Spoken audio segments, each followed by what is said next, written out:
Why not?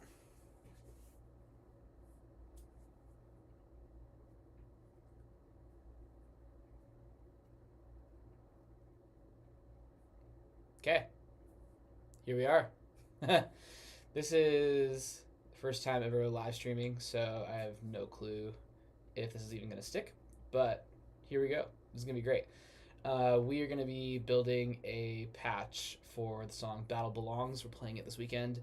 And I've already got one built, but I thought we'd dissect it a little bit and kind of talk through processes and whatnot for actually building these patches.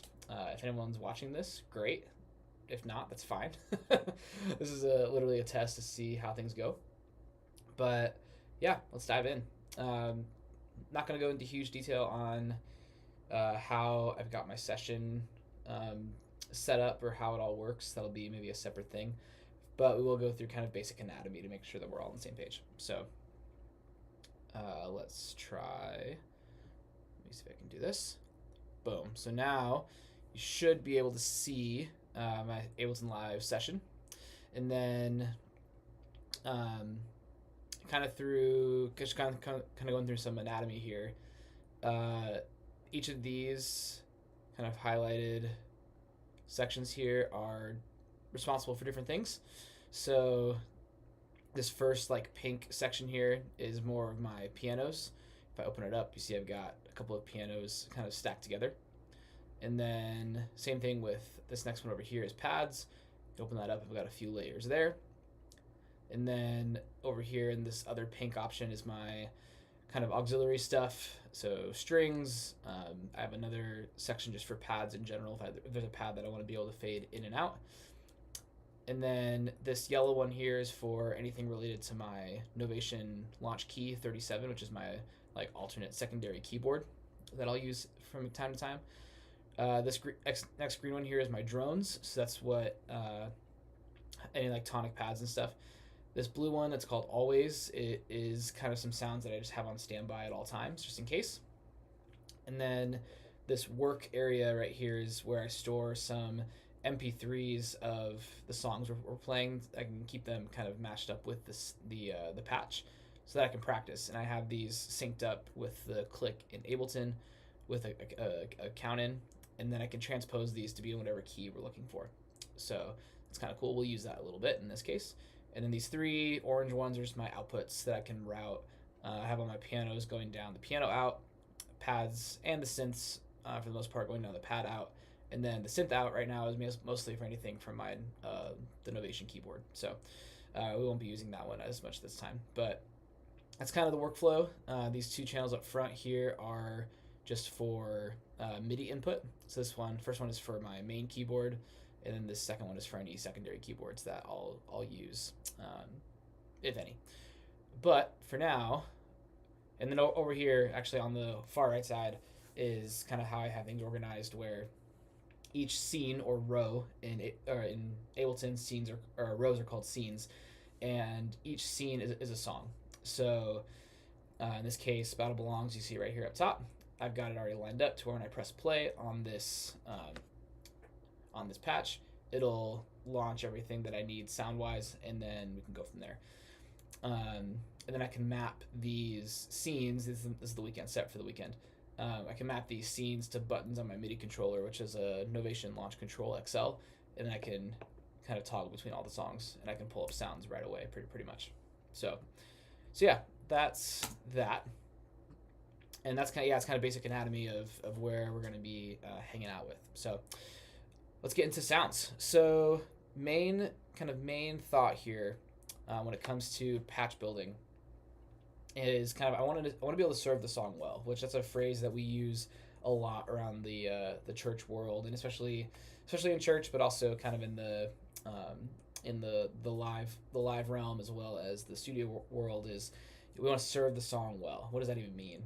For me, from the keys perspective, serving the song means you're playing the parts that are there that you can actually hear, and that you're not getting in the way of other instruments, right? So when it comes to sound design, it's really easy to put in like a synth bass patch where you're going to be occupying actually some sub frequencies that your bass player should be able to handle, or putting in a synth lead that's going to occupy space where the guitar player should be up there. So it's one of those things where it's about finding your space and then using sounds and tones to be able to fill the gaps well and cover whatever ground is obviously coming from a piano player or keys player. So usually patches end up having some kind of piano, some kind of pad sound. Sometimes that's all you need, but it's worth even saying, okay, what kind of piano should I use? What kind of pad should I use? Should the pad be dark? Should it be bright? Should it be a combination of the two? What kind of piano should I have? Should it be a grand, an upright, a felt piano? Like, those are the kind of questions that go deeper than just what sound should I use, right? Now, over the course of time, of course, you start to build your library of sounds. You have more options. You've got things you can pull from to where when you hear a song or hear a part, you can kind of go, oh, this sound would be great here. Or, oh, I've got the perfect sound for that moment, to be able to cover some ground. You don't want to stack too many sounds together just because that's going to clog up more or less the audio signal going from you to your front of house, especially if you don't have a whole lot of outputs. We typically run with 4 or 2 stereo sources on the weekends. One of them is used for piano, one of them is used for everything else. And even in the everything else side, it can be really easy to shove a whole lot of audio down that one stereo pair to where when it comes out of the PA or goes through the console with processing, that it's going to be really, really clobbered together. So not a bad idea to try to separate some things and or put a somewhat of a cap on how many layers you have. Or if you're going to have a lot of layers, just making sure they're taking up various spots in the frequency spectrum. So in this case, going through Battle Belongs, we'll talk about kind of what we hear in terms of sounds that we want to use. We're not really going to listen to the song itself, but I'll kind of tell you what I was thinking the first time I ever put this patch together. So this patch has taken some different forms. I've added sounds as I've collected sounds. I've put some new ones in here. But main kind of goals here, we've got a piano we'll show, we've got some pad textures that we'll show, and there's one extra sound that I think is going to be really cool. And if you're able to pull it off, I think it'd be really cool to play live. So let's dive in. Starting from left to right, we'll just go pianos and then on the way down. So in this tune, I'm hearing a grand piano, so something that is pretty strong, pretty bright, pretty present, and I want to make sure that I can cover that kind of ground. So in this case, I've got my kind of go-to grand piano here. We're playing in the key of A, by the way. I don't know if you're able to hear that. Let's try something.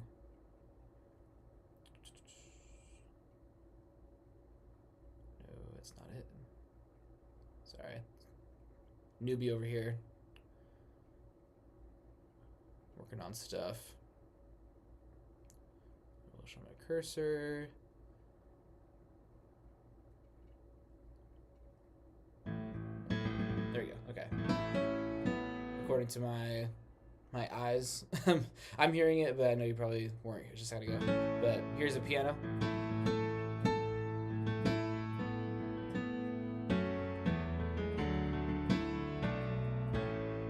Right.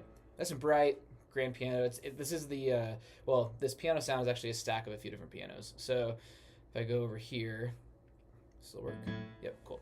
If I go over here, I've got 3 basic layers of pianos that I typically use. Then the EPs are over here, which I use from time to time. This one right here is purely for an octave, which we'll show actually in a second because we'll use it. But over here, got basically these 2 layers. These MIDI clips, by the way, are just are how I organize my sounds. These MIDI clips are operating what's called the chain selector within these MIDI tracks, to where I can label these and have them basically automate the program or the thing that moves, that selects which sound I want to use. So that's another video or another topic from another day. But I've got the felt upright from Spitfire Audio is in this kind of bottom layer here, and then this is labeled Royal Grand 3D. It's not actually that piano, but it's my version of it using the grandeur in from Native Instruments. So if we pull that up right here, there it is. And I'm not going to go through how we put it together, but it's basically, how the kind of stuff that I'm using there. So very good. Okay. So now if we just say, play that guy.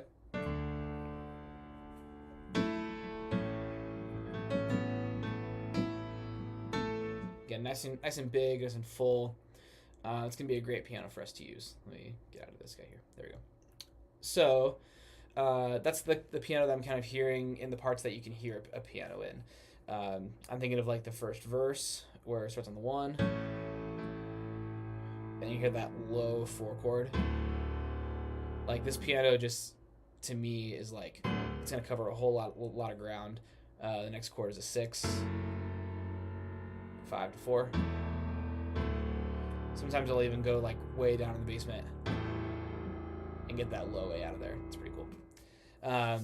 But yeah, that's kind of my piano that I like to use for this tune.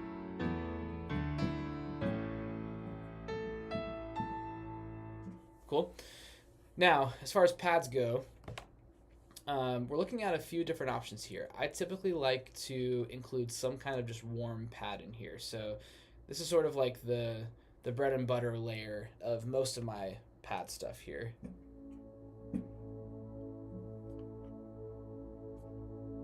And this is just the warm pad 1 setting from That Worship Sound. Just a nice basic warm pad, but it's not like the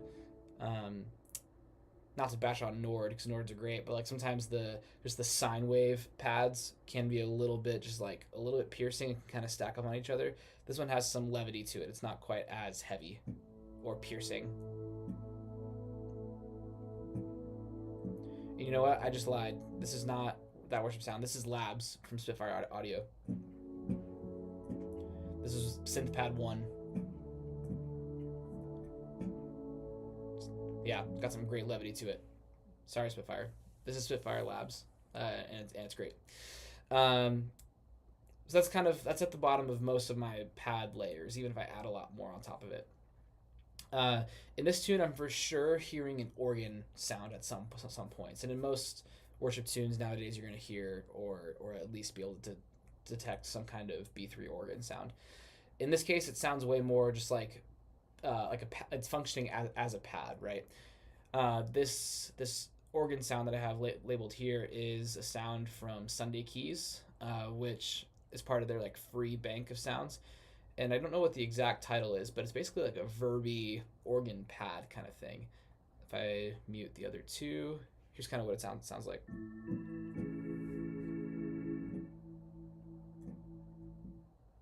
We got it on a certain layer range right now.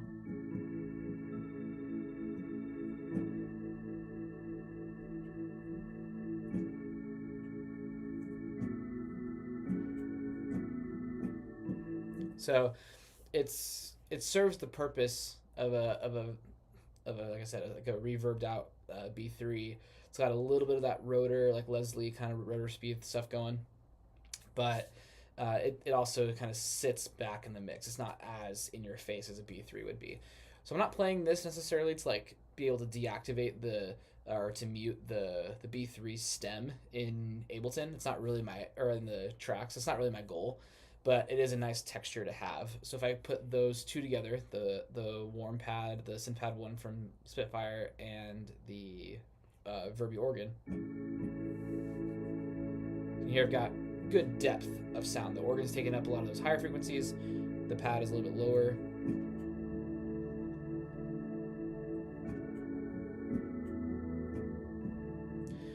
The organ also has a little bit more attack, or a little bit faster attack compared to the synth pad. So it gets a little bit more front end on it. Now we get to the stuff from That Worship Sound. It even says That Worship Sound up top. So if I mute the organ and mute the warm pad over there, this is a relatively new sound to me. This is one of the shimmer pads from That Worship Sound. Their stuff is awesome. It's more like sample-based stuff. This is the shimmer pad that comes with that.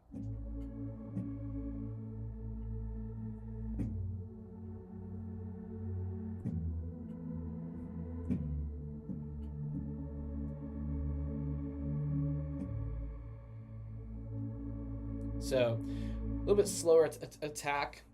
It's nothing too crazy. It gets a little bit of that high end, almost a little bit like out of tune, which is kind of cool. So, but you put these all together. Let me unmute the rest. Let's hear it.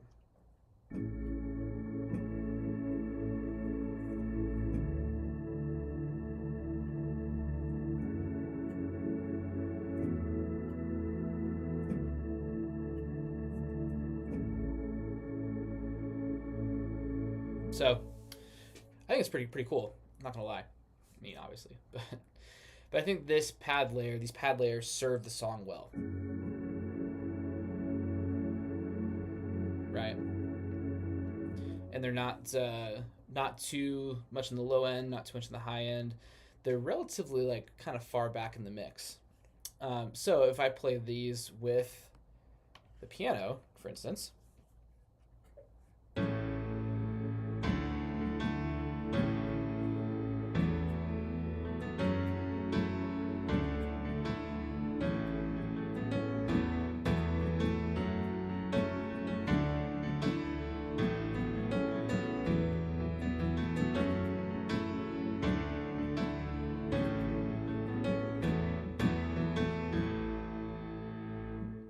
Cool. So nothing too crazy. I mean, it's piano and pad. That's your bread and butter. It's just a matter of which piano, which pads, right? Now, while we're still on the topic of pianos, or coming back to it, I guess, I mentioned this octave section earlier and how we were going to use it, or that we were going to use it at least. This basically has, it's basically a duplicate copy of my like pianos instrument group over here in the grand pianos. But at the very beginning of the chain is a MIDI effect where it's transposed up an octave, and then I have this whole thing basically mapped to a button on my controller that turns it on and off essentially, and so I can have that at a moment's notice if I ever need it. Really, I'm only using right now this layer here of the grandeur, and I have it set at a layer range where it's pretty much in the right half of the keyboard, if not a little bit further up. And the one moment that I'm thinking about using it, in this case, if we go back to that kind of that chorus vibe of Battle Belongs, starting on the 4. Oh, hold on. You might not be able to hear it. Stand by. I don't know why it's not liking it.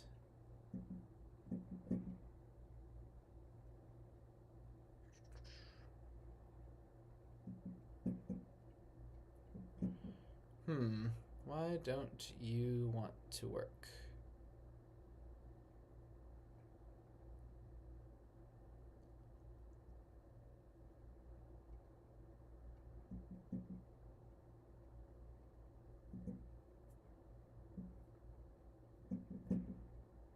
Just gonna try something real quick.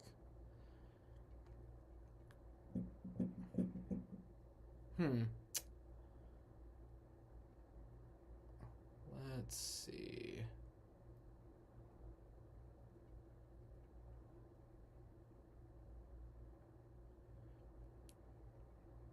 Let's just try this. I know it went away. Okay, I don't know why it's not cooperating, but anyway, this chorus vibe of Battle Belongs.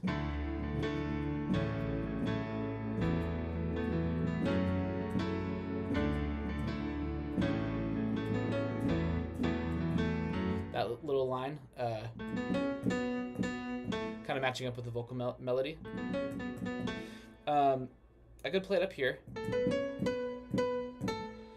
and that can work too.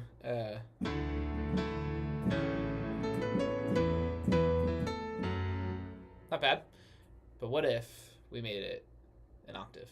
So what I could do in that spot, and again, I've got it mapped and set up to where the octaving isn't happening until pretty high up. So if I do this,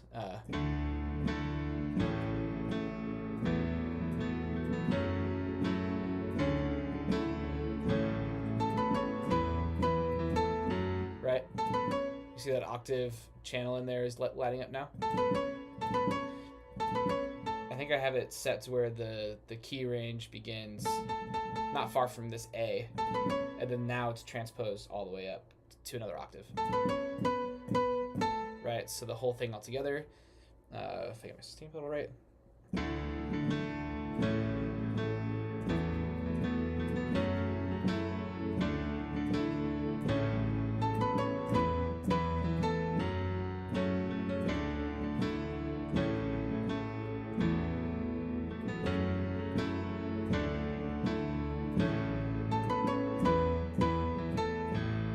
right? So, and then I can push the button. We're back to our normal octave there, right? So I think it's a really cool way to use the piano octave effect, just to create that feeling of the one hand like octave thing without needing to go with the one hand octave thing with both sides. You can just play with one series of notes.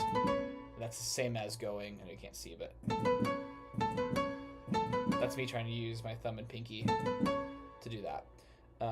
But being able to just go is so much easier. So using software to your advantage. Cool. So that's pianos and pads. Again, pretty like straight up. Nothing too insane. But there was one extra sound. Actually, there's two extra things I want to talk about. The next one, we'll skip over the cool sound. But I want to talk about tonic pads. In this case, I've got a drone in this patch, in this scene. And for me, that's still just an instance of the SynthPad 1 from Spitfire Audio. And you can see down here in this window that this MIDI clip is actually has some notes in it. So this is, in this case, is the key of A, and it's basically A, E, A, E stacked up in 2 octaves, the 1 and the 5 of the 1 chord. And when I play it, if I do this, you can hear that it's just a pad that's sustaining on the 1. And you can see too that in the MIDI notes over here, this is the clip, it's looping this back half here. And then if I go down here, you can see that on this right side here, is my face in the way? Sure is. But you can see down here, kind of right below me right now, that there's a reverb going on this return track, or the send track, I should say. I guess it is a return track. And that reverb basically has a tail that is not infinitely long, but is pretty long, to where when I then stop the session or change patches, that's all just reverb that you're hearing kind of tail out. And then if I have pads that are back to back, or tonic pads that are back to back, so like with Battle Belongs right here, and then let's say I were to go straight to song 3, which is Christ Be Magnified in the key of G, the reverb helps to also, you're probably not even hearing it right now. Good Lord.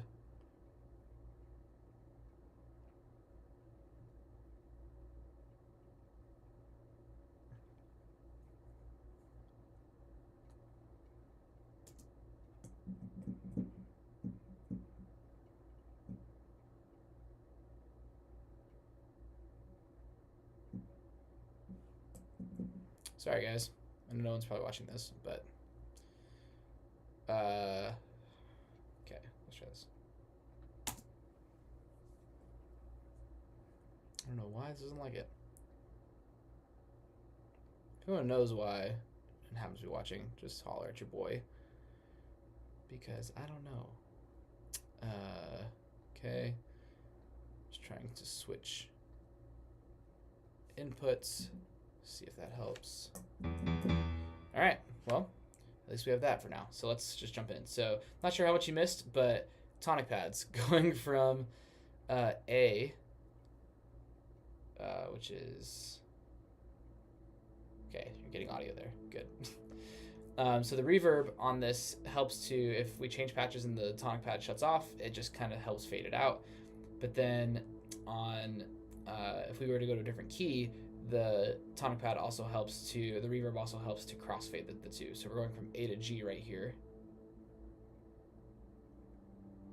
Okay, so you hear there's a decent amount of overlap, but it's not enough to where it's all janky and weird. So that's how I like to use tonic pads. And really for me, the tonic pad is helpful in any song that could use just a bed of sound, right? You're looking at just kind of having an underlying thing. And to me, Battle Belongs is one that usually has some kind of pad rolling most of the time.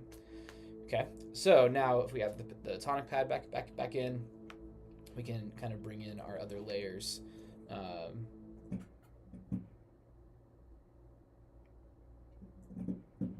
Okay, just notice that the thing went down again.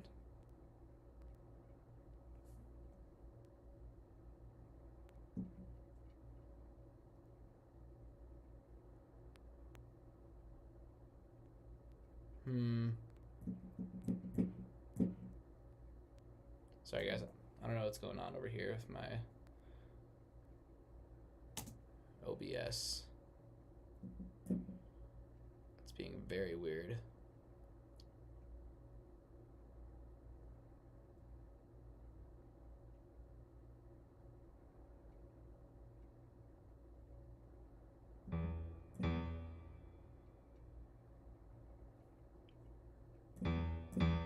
Okay, so if we, sorry guys, jeez Louise. If we go back to our patch here.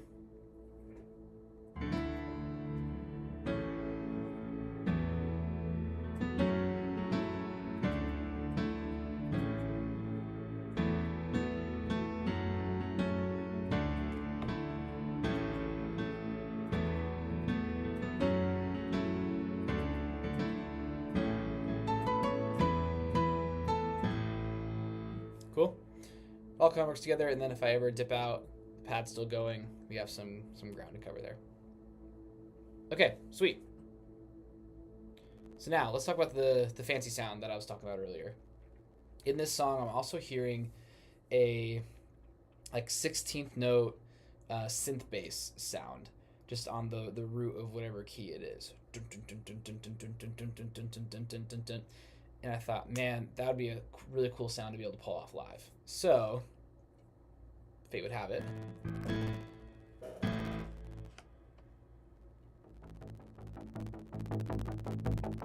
Something like that.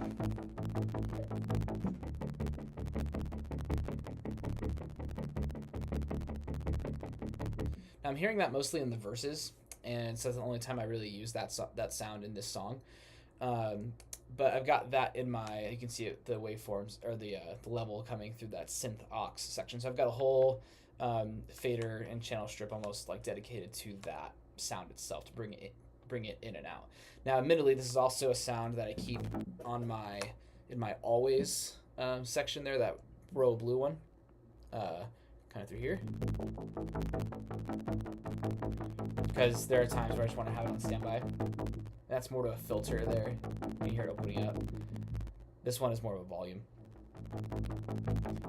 And the only reason I keep it, in this case, on its own fader on a volume is because there's a point in this song where I want to duck it really, really quick, right before that second chorus.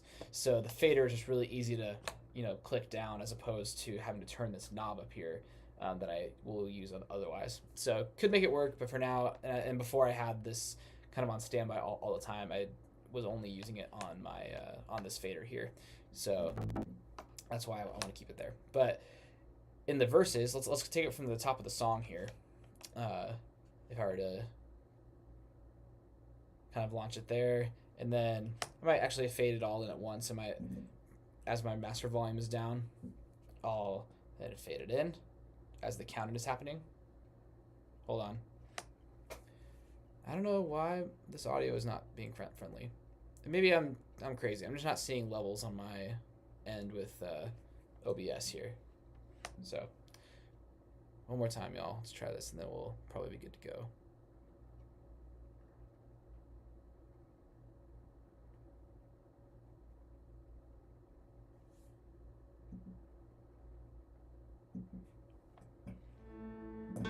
So if top of the song, I might latch myself an A1 chord there and start fading it in. And then when that intro hits,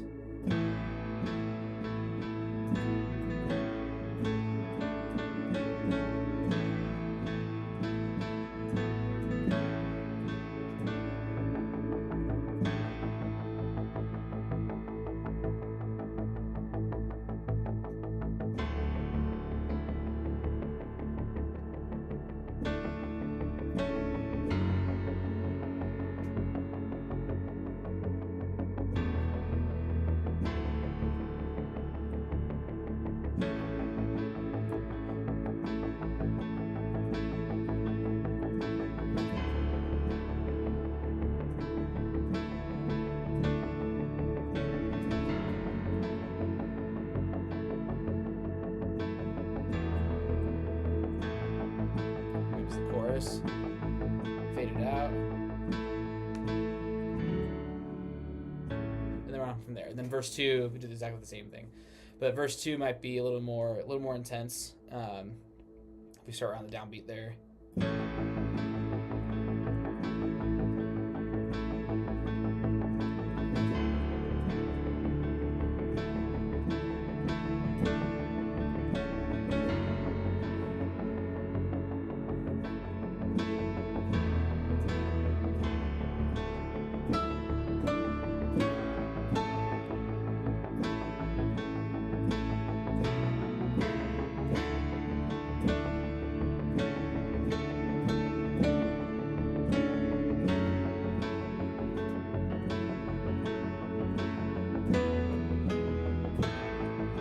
Building, and then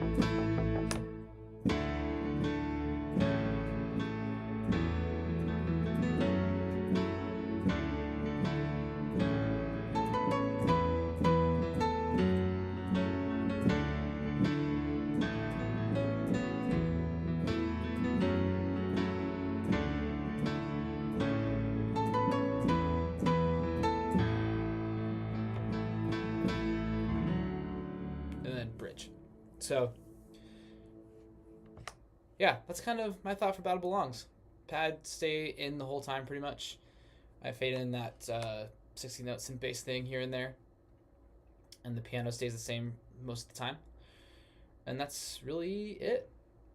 Yeah, as far as building a patch, and I just save that all. And then the cool thing is that at the very bottom here of my session,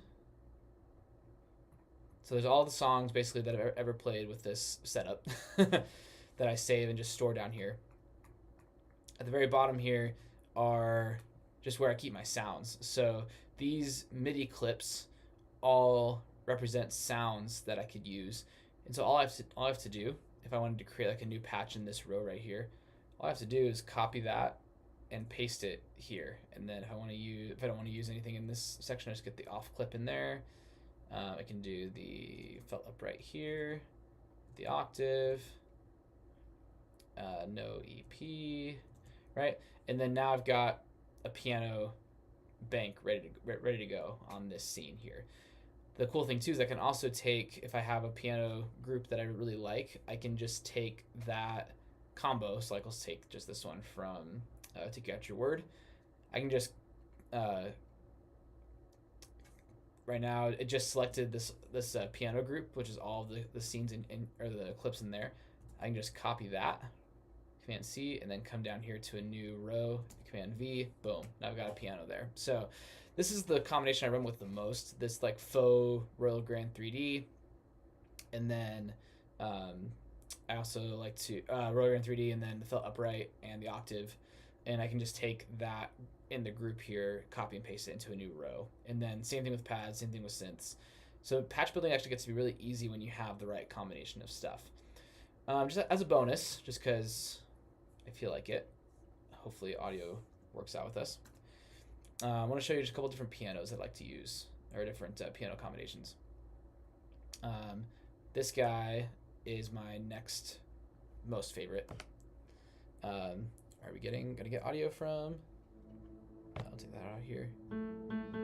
Okay, so far so good.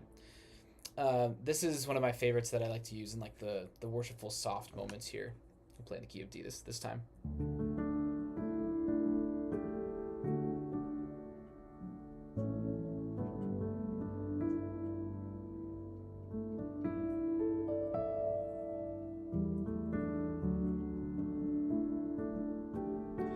With the ability to grow it if I need to.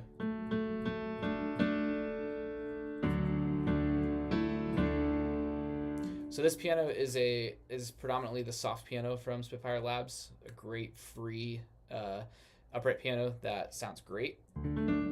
It's layered in with a basic instance of the Grandeur. Not a whole lot is edited on it, but it's kind of tucked underneath the rest. The soft piano is pretty compressed. So it can push through, and it's gained up quite a bit. 'Cause it's as the name suggests, it's a soft piano sound, but it's gained up quite a bit, and it's compressed so that it kind of pokes through the mix a little bit more. but all the way down, but the filter's pulled all the way down. It's a really nice sound.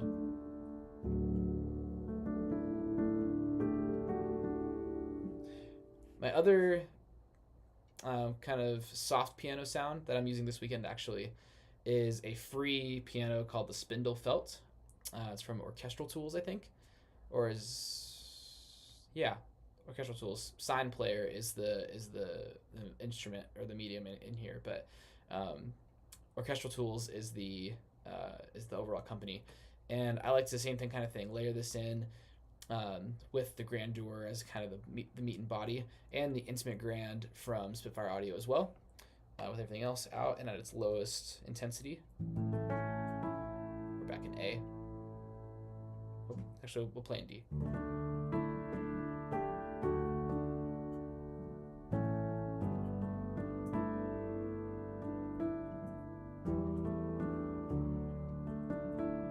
You can hear it's kind of got that felty attack to it.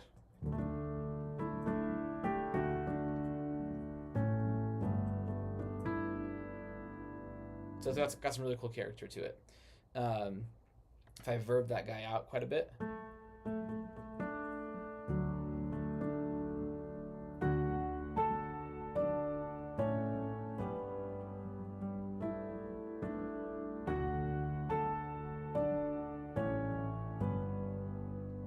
It's pretty cool vibe.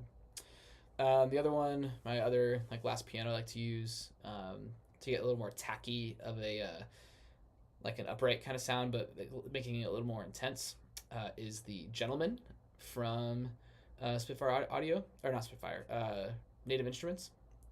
That could be, yeah, this guy right here.